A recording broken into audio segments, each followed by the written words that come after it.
Good afternoon, colleagues.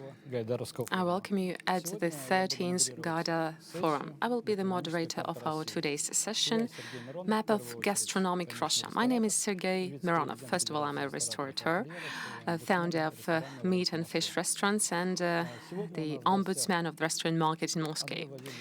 Today, our panelists are Andrey, Chibis, the governor of Murmansk region, Mikhail, Razvozhayev, the governor of Sevastopol. He will join us by Zoom.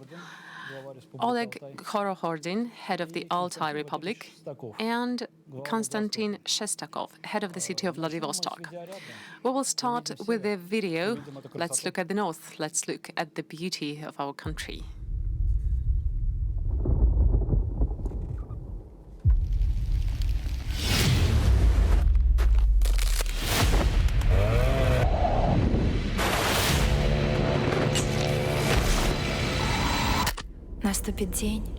There will be a day when you will go north.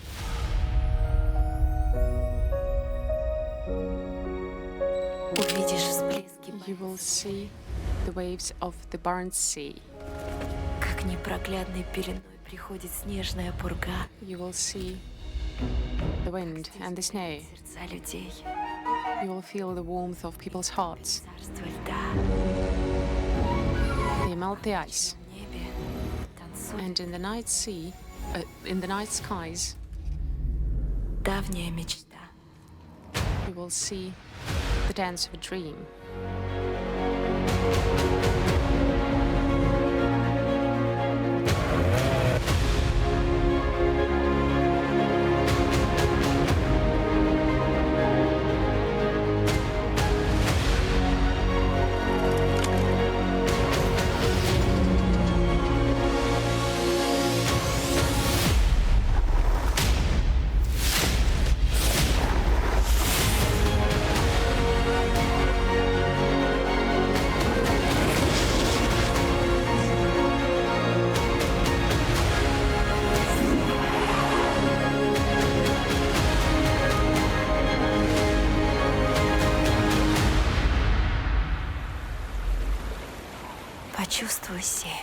Feel the north.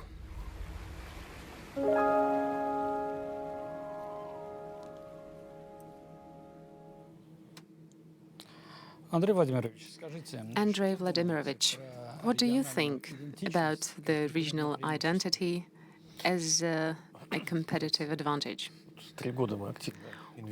Answer. Well, you know, it's been 3 years that we've been actively investing into tourism and into promoting the far north, the Arctic. And, well, when we were talking about the Arctic and Murmansk before, we were thinking about something really far away beyond the polar circle. However, today, our Russian tourists, they understand that, in fact, it is not that far. It is just a couple of hours of by plane, and you can experience this unique nature. You can enjoy wonderful food and really get immersed into the beautiful nature. But we started doing that not to attract more tourists. We wanted to do that for people that actually live there. And how can we activate investments into that area, into that sphere? First, we need to boost the tourist flow. We need to make that happen. And we've achieved some results there. If you look at the results of the previous year, 2021, the flow of the official and so-called legal tourists, it has doubled comparing to 2020. Indeed, today we don't have a large inbound flow of inbound tourists coming from other countries, but in fact domestic tourism replaced the lost volume, the volume we lost on Asian tourists. So in that respect, our region didn't lose anything. In fact, we've witnessed a real boost of volume. And then the residents of the subsidized area that our region is related to, in fact, we feel the support there. And I think you will be very interested in the topic of cuisine, because I think 1/3 of all the experience that tourists have is food. That is why we put a stake on developing the Arctic cuisine. And today, the restaurants that offer Arctic cuisine, their revenue grew by 25%. That's proven data, because they offer clean and unique products that can only be experienced there in our region. I think everyone knows about Kamchatka crab. It is called so, but we have it too. Then we have wonderful, delicious cod, halibut. We have scamps and we have deer meat as well.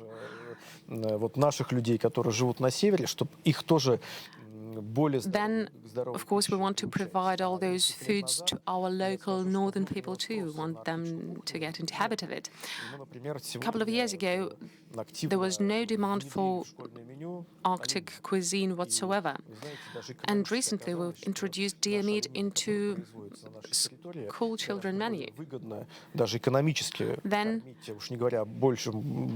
today, we can say that it is even more feasible from the economic point of view to offer this meat to our school children, comparing to imported beef and other meats that are taken from other regions of our country. So talking about regional identity, our local brands, promotion campaigns indeed are efficient. Tourists are coming in, and today, 3 years after we started actively working there, we see that our local tourism is one of the most fastly developing areas of economy. Today, we also actively develop the program of the Arctic Hectare. It is accessible to all the citizens of Russia, not only to the citizens of Murmansk. The turnover of our tourism sector amounts to several billion rubles, and for us, indeed, it is a real growth point. It is a real opportunity to go for bigger and bigger projects. So the development of tourism, the increase of tourists' flow, all that allowed us to go for 2 major projects. One amounts to 27 billion rubles of investments, and that is a unique project for the Arctic zone, the new Murmansk. We are redeveloping the old ship repair factory, and in fact, we are going to really change this space. It is a unique project, and we are going to implement the first 10 practical steps. We gained the support of the authorities and subsidies for that, and instead of an old factory, we are going to have beautiful spaces, food courts, shops. It is the area of 2.5 red squares. For an Arctic city, for the Murmansk regions, and for the whole Arctic region, it is a unique project. It has only become possible thanks to guaranteed demand, thanks to the tourists' flow. And that brings up the living standards of local population as well. They don't have to go somewhere to spend a nice weekend. They can discover their own regions, and they can get quality leisure time in their cities. Indeed, the northern nature is unique. We can always go south, that's for sure, but we want to unpick the beauty of the northern nature and provide the good infrastructure to enjoy it. Well, indeed, I'm also part of that tourist flow, and unfortunately, I couldn't have a really nice meal in Murmansk restaurants because I was short of time. I went to Zelinsy. Well, that's quite far. Indeed, it is far, but we were there for fishing. We wanted to try and catch salmon.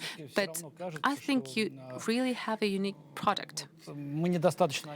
And I also think that it is not communicated enough, because I could only learn specific things by coming there. I came to the region, I talked to restaurateurs, and that's how I learned lots of things. But I see now that you are developing your infrastructure, you are growing fish, you are growing salmon, and it's great that we can do that in Russia today. Right, you mentioned fishing for salmon. You know, wild salmon that we have in our regions, that's a unique fishing opportunity, and that's an expensive one too. Many rich people come over to have this experience, and when they do that, we have no place in our airports to accept all the business jets. But that's the VIP segment.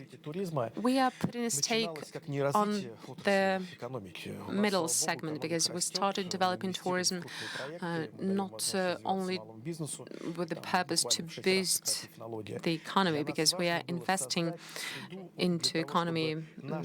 That's true, but our primary goal is to create a comfortable environment, you know, for people, for local families to be able to go to Tersky Bereg, to the mountains. We wanted to make all that affordable to our local population, and that's what we are focusing on.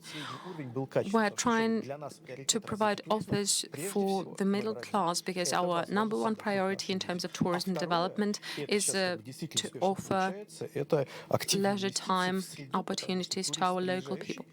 And, of course, we invest into the environment, into the infrastructure, because tourists that come to our regions, usually they're quite experienced. They've seen lots of things normally. And we want to come up with a comparable offer. Of course, we have a lot of issues too. A big inflow of tourists leads to lack of focus in terms of the offers of local organizations, because they see that people are coming despite all the drawbacks. That's a problem, an issue of growth. That's a stage of development, if I may put it so. But today it is really important for our tour operators, our waiters, our owners of hotels. It's important for them to stay focused on the guests who are coming to us. It doesn't matter who the person is coming, where the person is coming from, St. Petersburg, Moscow, or another country. We need to stay focused on them. Then our airport now receives 30% more guests comparing to the time before the pandemic. I would like to underscore that. A private investor, the operator of the airport, is going to start a new modern terminal this year that will provide new comfortable infrastructure for our guests, and it is very good for us. Then take Hebiny, the mountain resort. It is very famous since the Soviet times. There is an investor, fertilizer manufacturer. They are investing actively into developing these resort facilities. Of course, they do that first of all for their employees, but at the same time, the rate of development is skyrocketing. The number of sold ski passes increased by 56%. Just imagine that. That's the result of this winter. These resorts are indeed unique. For example, there we have a unique restaurant located on a plateau. They offer unique meals, beautiful cuisine. It is very good for both having a snack and those who want to spend some more time and enjoy more food there. That's a different level of quality of the infrastructure, of the environment, and that attracts lots of tourists from local population and from other regions too. And then the recent PPP project is going to extend the operating time of this resort. We want to expand it and that it will be covering from October up to April. So there will be a skiing opportunity there during all those months. Thank you very much. It's great that you have all those competitive advantages, and we indeed want to enjoy all of them. We want to provide our tourists with the quality for them to indeed opt for that, compared to, as opposed to foreign resorts located abroad. Right. In fact, the borders are not 100% closed. People still find their ways around organizing their holidays abroad, but they opt for Russia too. And here, the Arctic and the Murmansk regions have unique projects to offer. You can enjoy this beauty, the beauty of that nature that you can find in other countries too, but you have to travel too far. So I think the Arctic will not suffer from the closed borders. Okay, and I hope that the quality of our service will be comparable too. Thank you very much. Now I would like to give the floor to Mikhail Razvozhayev, the governor of Sevastopol. Could you please tell us about the results of the development of your region? Colleagues, good afternoon. First of all, I think that this panel is very important at this forum. My colleague told us about the development of Arctic tourism, and he talked about creating the environment for the local population, and at the same time it is attractive for tourists coming from other places too. In Sevastopol, we don't have large projects, and tourism is a strategic focal point for us. Sevastopol is not only an urban area. We have a lot of vineyards, we have tourism, touristic routes, and of course the seashore, the sea environment is yet another competitive advantage of Sevastopol. It has traditionally attracted lots of tourism. The tourist flow grows year on year. Despite the pandemic, we had approximately 650,000 people visiting Sevastopol. There were people coming both for one day to enjoy sites like Khersonos, for example, or for example the 35th Sea Battery and other historic museums that we have. And then we have people staying for longer too. So tourism indeed is one of our development priorities. We want to provide good quality accommodations. We want to offer good and quality restaurants too, because apart from beautiful nature, tourists seek to enjoy high-quality cuisine that is up to high standards. And of course, we touched upon that today already. This cuisine has to be the local one. It has to be representative of the region. Of course, Russian tourists are keen on trying something new, something that they cannot enjoy in their regions. And we have some things that we are trying to institutionalize right now, and we want to support such projects. We also have 6,000 hectares of wineries. For example, Zolotaya Balka farm winery and it's developing rapidly right now.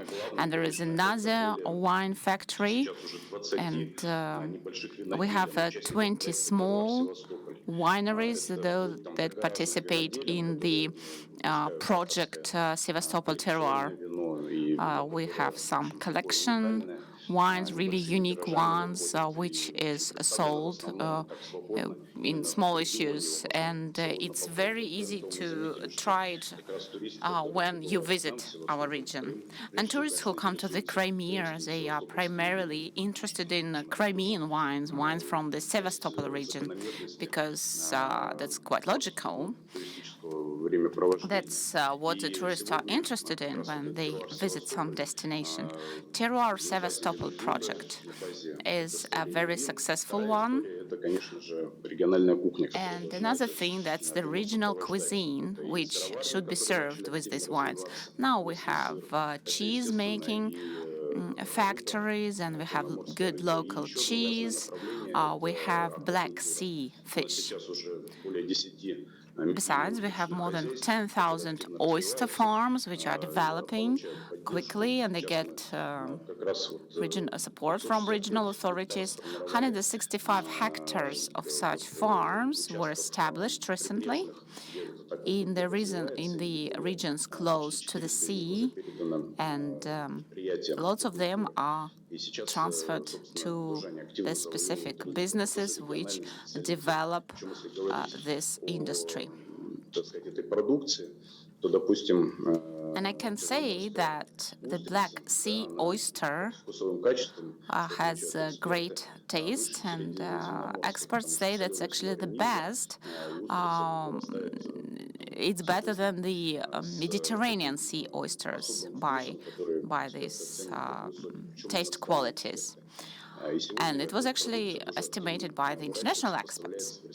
And right now we deliver this Black Sea oyster to lots of restaurants. So these are the main things that we develop in Sevastopol, and we support all of these industries. We have this special project, Terroir Sevastopol. We're supporting different things related to food and local cuisine. We support startups, those that produce cheese, for example, and there is a separate cluster of projects for fish industry. There is some unique Black Sea fish, such as barabulka fish. And it's actually the local heritage that what you can buy in almost every local restaurant.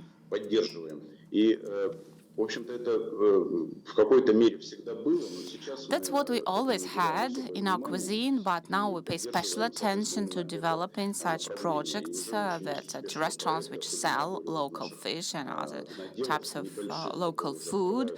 We very actively support farmers, those that grow grapes, and they now start opening their own restaurants, and you need sometimes to book a table a month in advance if you want to go somewhere. So, for example, there is Up Winery, Pavel Shvets. He is a very famous winemaker, and his restaurant is very popular. There are some other examples. And that's the great attraction for tourists. They're interested to come.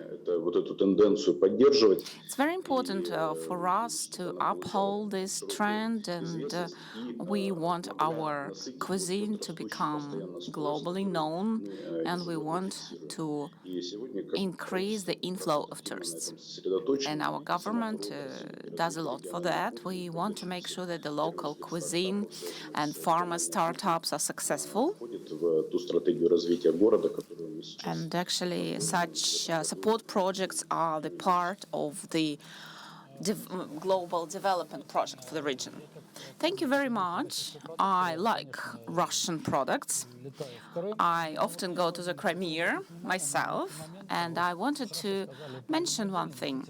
You talked about wineries. That's true that they are growing rapidly, but there are lots of regulatory restrictions. When I visited him before he opened the restaurant, I asked him, "Can you open this wine? Can you sell me this wine?"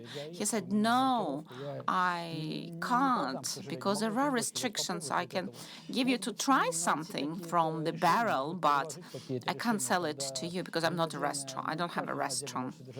Maybe you can you can provide some loopholes, some alleviation of restrictions, because not every winery can afford opening the restaurant. That's great for the tourists, that when you can buy lots of wine locally, when they don't need to, when you go to the shop, you probably won't buy so many bottles."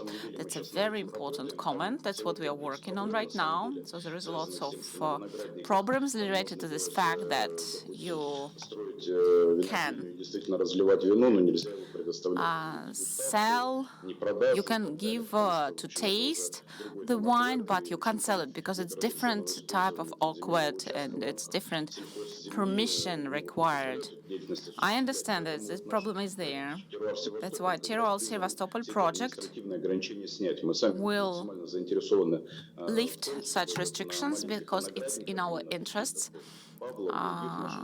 When we want to make sure that Pavel and other 20 wineries have restaurants and degustation, tasting halls, and small hotels which will have guests for 1 or 2 days.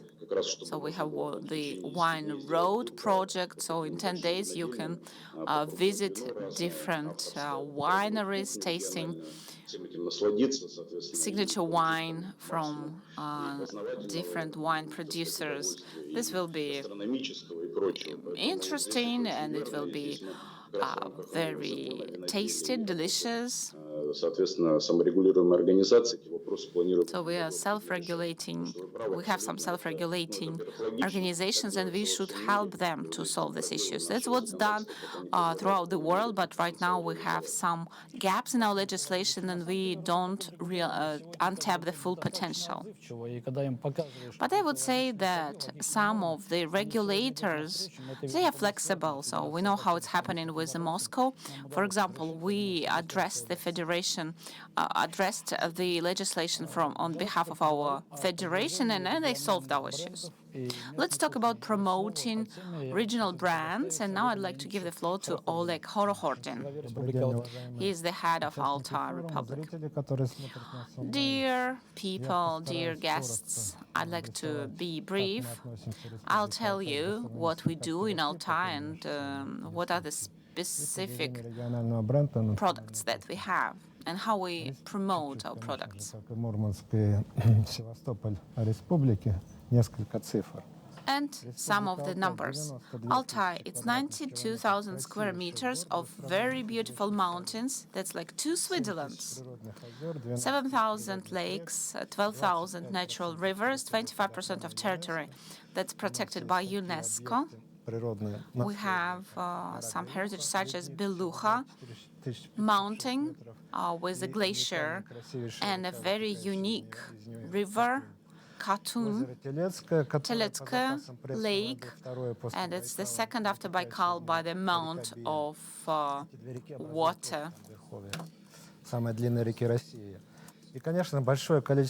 Sweet water, fresh water, and lots of nature reserves and natural parks. And as a result, our region is the environmentally clean region. We also registered a patent for label Gorny Altai, environmental capital of Russia.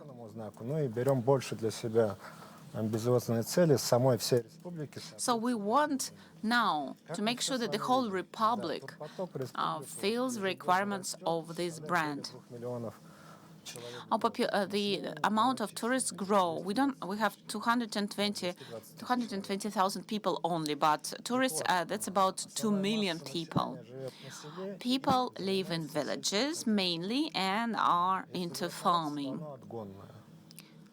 Это о чем говорит? Что наши животные, они We don't have so much cattle, but cattle also grazes the мы производим clean молочную продукцию, grass, сыры, мы because we have mainly free-range animal husbandry, которые and our мы производим cows продукцию, graze only environmentally clean сохранить их grass, and we use полезные products on the basis of wild herbs. And you know about алтайский мед. our honey, famous honey, and famous Gorny Altai tea. Национальная, самобытная, уникальная кухня. We have very specific local cuisine. Время тренды. Не просто сменить And the trend for people is not just to see beautiful rivers, mountains, and some sights, but people want to get что у нас есть. Это lots of excitement, exciting activities, and we have gastrotourism for them. We have different sports activities, rafting, and that's great. When you travel, you can enjoy local cuisine. делаем различные ярмарки. We provide different farms and gastro festivals, farm festivals. In 2019, Мы организовали летом we've organized in the summer gastro festival Altai, our motherland. We have 30,000 people gathered, and we sold everything that we had in the Republic. So for us, this was the record by the amount of products sold, and we decided that we'll do this festival on a regular basis every year. But then the pandemic came in the way, but we want to continue in the future. We participate actively in some other gastro projects of Russia. So this gastronomic map of Russia project, we are active participants. And we were participating in the festivals in Moscow, and that's what we do to promote our products. Gastro map, that's a great project. So there is a lab of taste project, and we've also organized this festival in Altai Republic, and we had 94 products of the local cuisine. That's great to see, and it's better to when you taste it. So that's our original brand. Last year, with the support of the Ministry of the Economic Development of Russia, the Ministry of Agriculture, we've opened the first in Russia agricultural industrial park. It means amza. It means taste in the Altai language. And that's where we produce environmentally clean products with the most advanced equipment. We have Altai bottled water. We produce environmentally clean meat. We produce dairy products. So we have very unique cheese, wild herbs. And according to our technologies, we maintain the best taste. We have tea, we have honey, and some other products as well. Что мы продукцию под брендом «Горный Алтай» реализуем качественную продукцию, не только. We sell high-quality products not only domestically but internationally. So, coming back to the topic of our discussion, that's it. But as for tourists, I could tell you much more. Oleg, thank you very much. Altai honey. We have wild herbs. We try them here, but of course it's better to taste when you go to Altai. The products that you promote, people are interested very much. Another question to Konstantin Shestakov, head of Vladivostok. He is connected online with us. So my question is about eating out and eating during the journey. So are they different types of industries? Do they have different values and different ideas? Dear friends, dear Sergey, I was very interested to hear what my colleagues have said. I was interested to hear information from Sevastopol. That's something that finds a response in my heart. And I'm absolutely sure that Russian cities, they develop gastronomic industry as a priority for them. And it's great that we do something similar. It's not a secret that when some Russians would ask, what's there in Vladivostok? What's your first association? And I would say that there is one type of product which comes to your mind immediately. Crabs, mussels. That's everything what we are famous for in the forest. And we are very famous in promoting our products.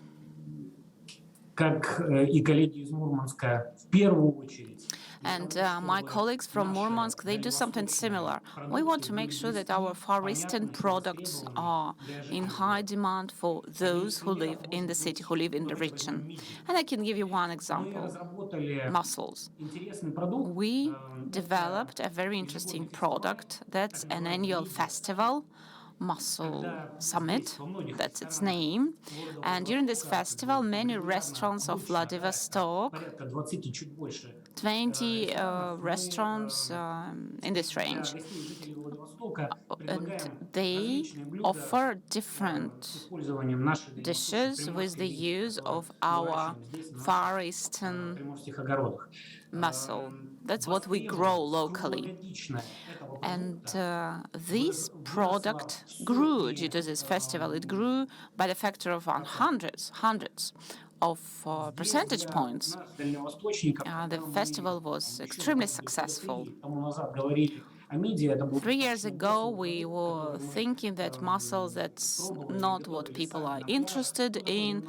That's something which you would buy when you lie on the beach, and it's fried right there, and it didn't taste very well. Right now, that's the restaurant type product. And it's affordable for those who go to these restaurants. And it's great that many restaurants started selling it.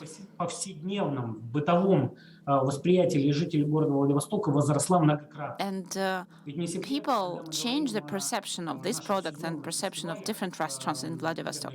So we have lots of seasonal festivals, and I would say that the lion's share of visitors are those who live in Vladivostok. In 2019, more than 5 million tourists visited Vladivostok. And so we've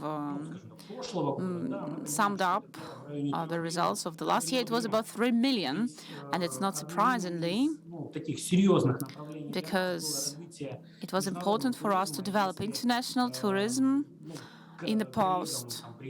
And so some of my colleagues were visited by thousands of people from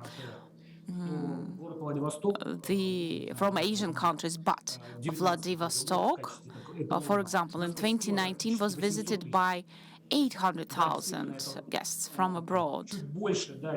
That's slightly more than the amount of citizens in Vladivostok, but this is very important figure for us. If you want to continue developing our Far Eastern cuisine, we needed to make sure that citizens of the city believed in it. So we had several special projects which would lay the foundation for understanding of this cuisine. And we use different development institutes present in the region. We use their support, and we implemented projects aimed at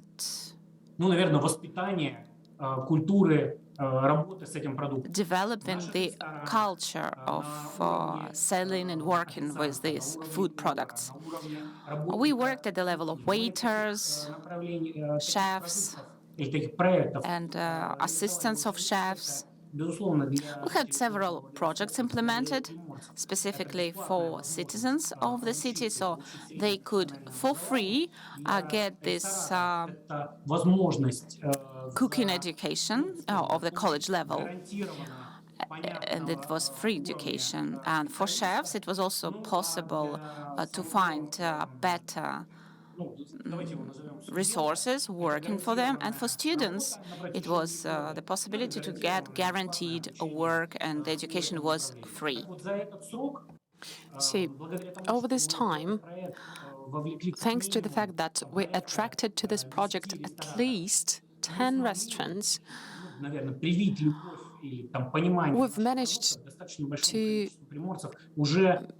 indeed popularize our product to several thousand citizens of local areas.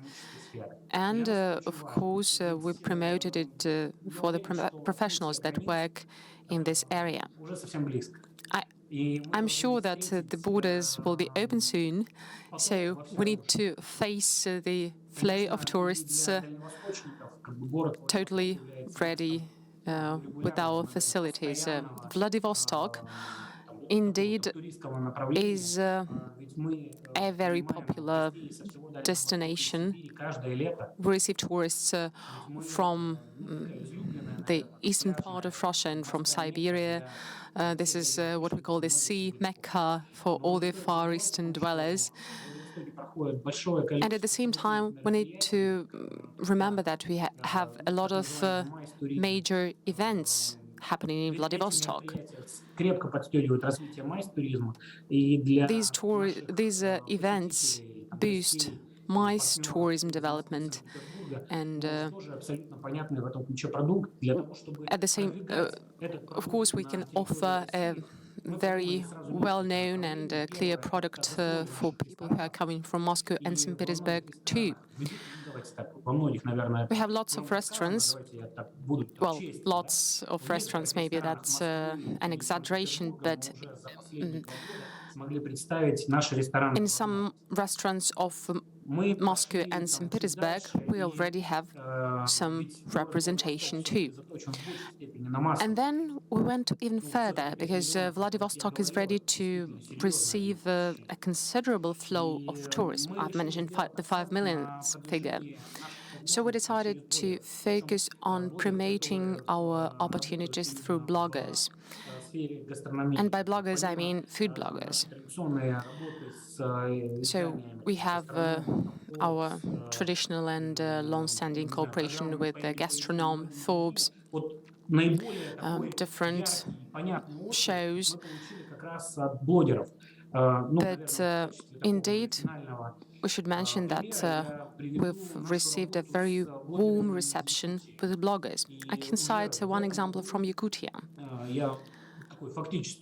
In fact, this year, we received feedback from our restaurant owners and from our tourists, from guests who were coming from Yakutia. They're quite numerous today.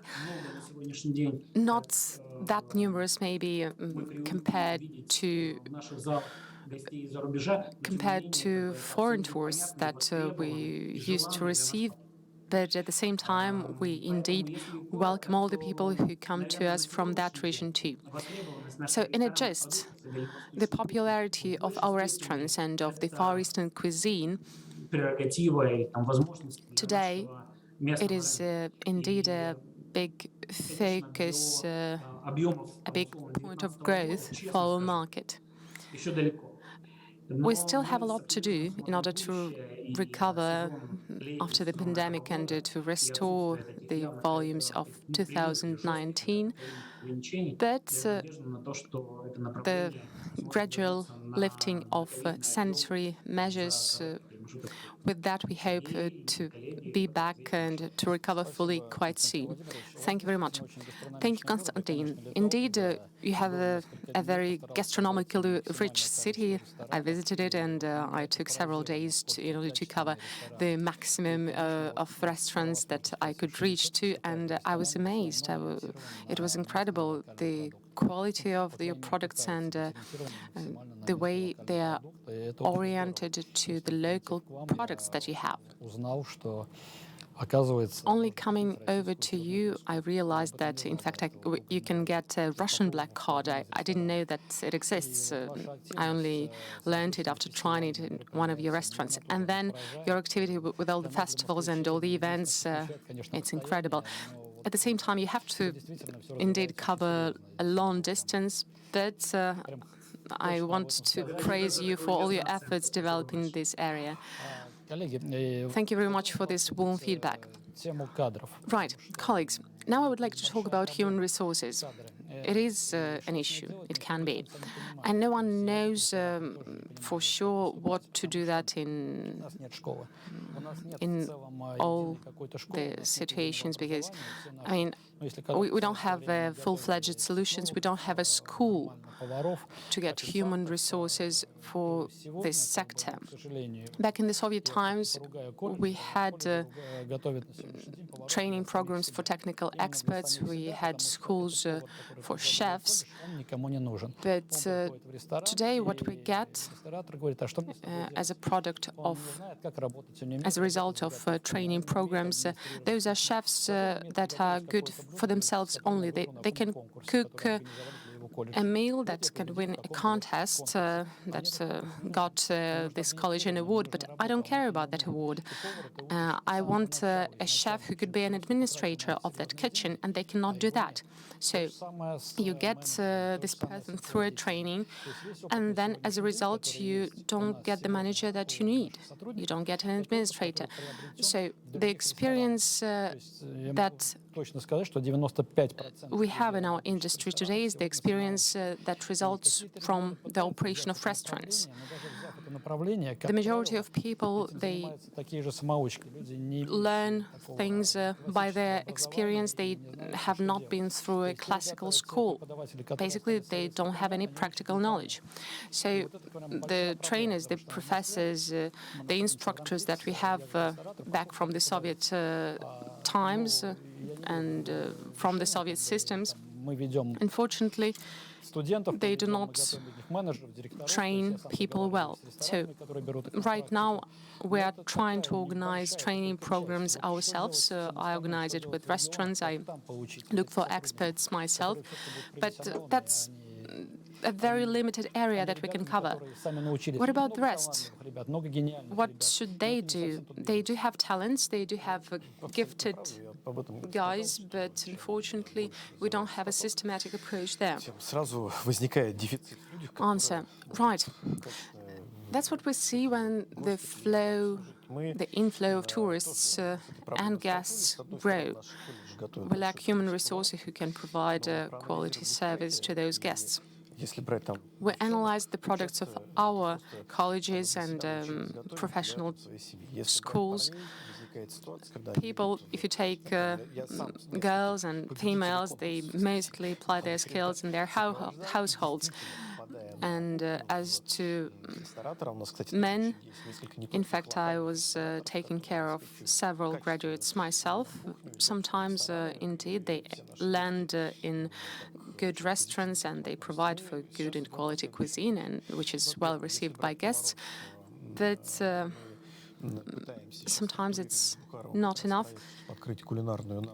So what we are trying to do in our region right now, together with Mr. Bukharov, we are trying to set up a culinary school, a school for chefs, to train chefs who would have enough knowledge to work in restaurant as in a business.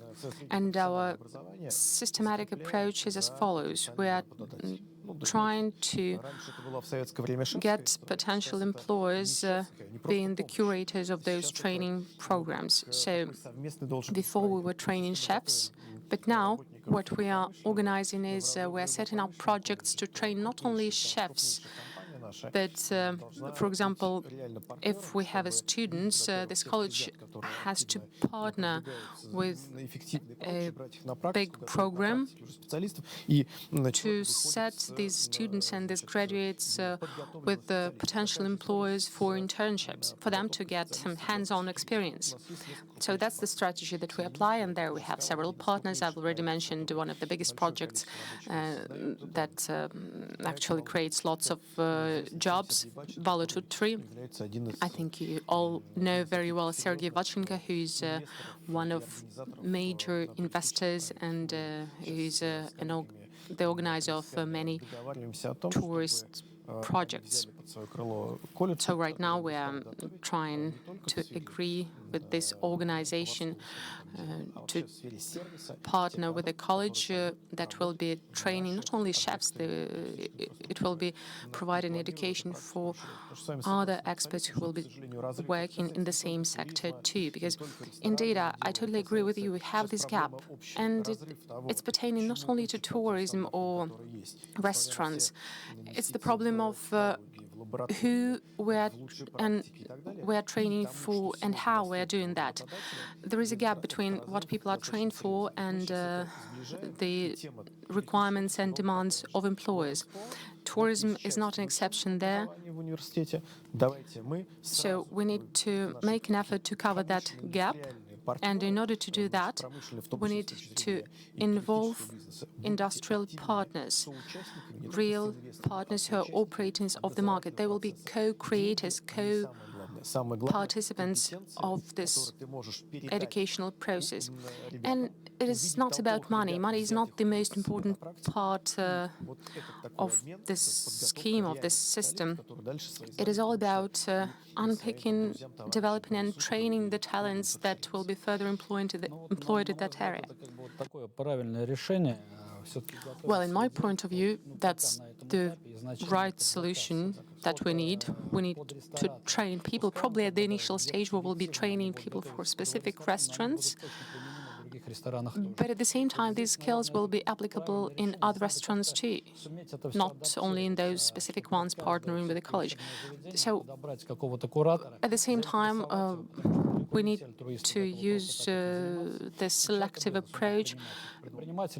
For example, we can organize programs and partnerships between specific organizations and restaurants and colleges.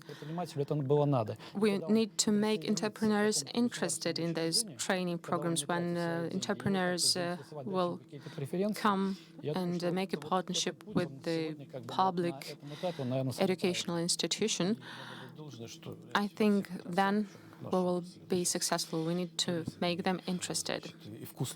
Right. As to our sectors, we are now talking about tourism and food. I think today we all understand that it is not only about providing incentives and promoting, it's just it's about making a fair agreement too, because you see today lacking good skillful workers, restaurant owners have to overpay in order to hire those graduates who lack professional skills. Sergey, I'd like to chip in. I think you said one important thing. For example, say I'm a restaurant owner and I understand that there is a problem with human resources. I go to a public college. Well, I agree that employers cannot be part of the training process. So restaurant owners will not go and teach at those colleges.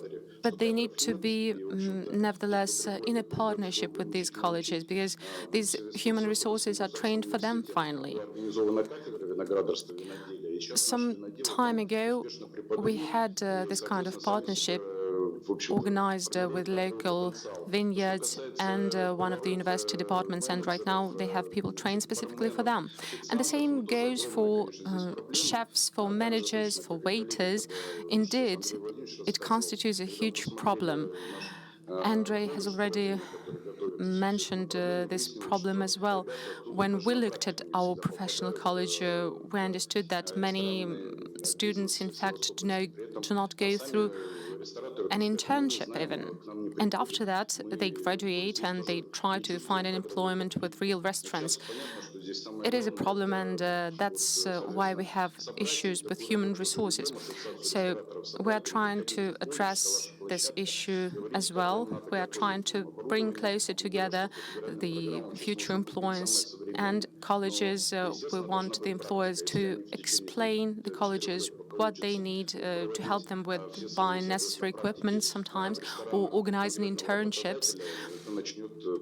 And when we reach the stage when students indeed have internships in those real restaurants, then we will be able to employ the fresh graduates right away. So indeed, we fully agree with you. We understand this issue. And as I've said, we are trying to bring the employees closer to colleges. We want them to develop the educational standard together and to see what has to be fine-tuned there. And then another reaction to the speech of Konstantin Shestakov. I like the Mussels Summit. I think we need to hold it together next time, because we also want our mussels market to be further developed. And, recently I was indeed very impressed by seeing the results of our local farmers who grow mussels. They opened several street food points, and in fact, mussels as street food, they get very popular. You can have your mussels with bread, different sauces, with different drinks. You can pair and match it with many things, and it's a kind of hype. It's in fashion, so we want to offer this format for beaches as street and by the seafood. So it opens up interesting possibilities for cooperation as well. And then we also actively exchange best practices with other professionals. And finally, we managed to implement one of the best practices of Andrey Chibis. In terms of our cluster, we organized the Fish Day. It's Thursday. So on that day, we offer 50% discount for 6 types of fish and for mussels as well. And that, in fact, resulted in boosting the volume of sales several times. Our entrepreneurs open new sales points. And in fact, it is very good for local population as well. The citizens of Sevastopol, they can buy mussels 1 time per week, during 1 day per week, at a very attractive price. So we want to promote that campaign on, and I think it's very successful from the marketing point of view. Thank you very much. I have a very brief comment on human resources, if I may. Well, I would like to give you an opportunity to use one of our best practices. We've tested it over the last 2 years. It's important to make restaurant owners believe in us, because the product that our colleges are working with, the fresh graduates, well, very often it's not what restaurant owners need. But then when this educational program is created with the participation of restaurant owners, when the chefs, their chefs come to give master classes, to teach in those colleges, when they explain what they want to see in their restaurants, I think it's very important. The last product that we launched in September last year, it involves 6 restaurants, and they themselves, they were the developers of the educational products, the educational programs, and they hired the graduates of those programs after that. I represented the near the sea region government there in that project, and we provided our financial involvement as a guarantee, in a way. And then that made the restaurant owners believe that we in fact support this educational process, this program, and that triggered their investing into those programs and explaining better the standards that they implement in their restaurants. And as a result, we got a really high quality educational product. The graduates are very successful in terms of being employed in those restaurants, and that's guaranteed success for the college and for the restaurants, because they invest themselves into the knowledge and into that educational program, and of course it's successful and guaranteed for students too. So we will be very happy to share this best practice with everyone. Thank you very much, Andrey. Unfortunately, we are out of time. We haven't covered lots of questions. I have lots of proposals and questions. I suggest we organize a separate Zoom after that. Let's discuss this internally. But I think that the organizers will help us, and it will be important for everyone. Well, I think it shouldn't be a Zoom. I think we should take all the restaurant owners and we should visit all the regions, starting from Murmansk. Because, I mean, tasting food in Zoom, it's not feasible. Right, but we also need to discuss that there is issues about local products. Thank you very much. Unfortunately, we have to wrap up. Thank you very much, everyone.